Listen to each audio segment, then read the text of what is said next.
مشروق رحمۃ اللہ علیہ ایک محدث سے ہے ان کی بیوی کہتی ہے کہ وہ نماز میں اتنی لمبی لمبی پڑھا کرتے تھے کہ ان کی پنڈلیاں پر ہمیشہ اس کی وجہ سے درہم رہتا تھا، اور میں ان کے پیچھے بیٹھی ہوئی ان کے حال پر ترس کھا کر رویا کرتی تھی۔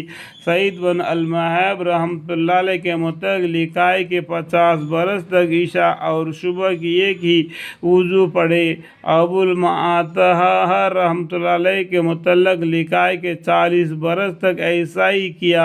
امام غزالی رحمۃ اللہ علیہ ابو طالب رحمۃ اللہ علیہ کے مکی سے نقل کیا کہ 40 تابعین سے تو عطر کے طریقہ سے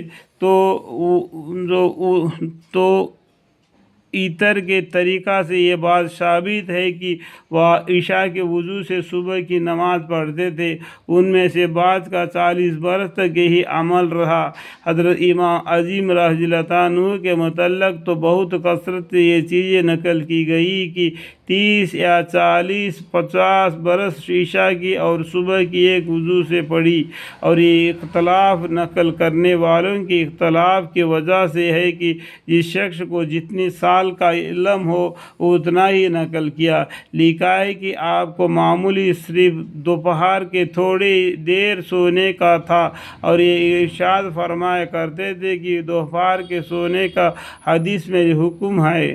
حضرت امام شافعی رحمۃ اللہ صاحب کا معمولی تھا کہ وہ رمضان میں 60 قرآن شریف نماز میں پڑھتے تھے۔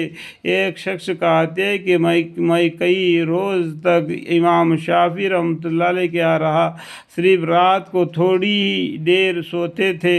حضرت امام محمد بن حنبل 300 رکعتیں روزانہ پڑھتے تھے، اور جب بادشاہ وقت نے آپ کے کوڑے لگوائے اور اس کی وجہ سے ضعف بہت ہو گیا تو ٹاپڑ سو رہ گئے تھے اور تقریباً 80 برس کی عمر تھی۔ ابو عطادہ رحمۃ اللہ سلیمی 40 برس تک رات بھر روتے تھے اور دن کو ہمیشہ روزہ رکھتے۔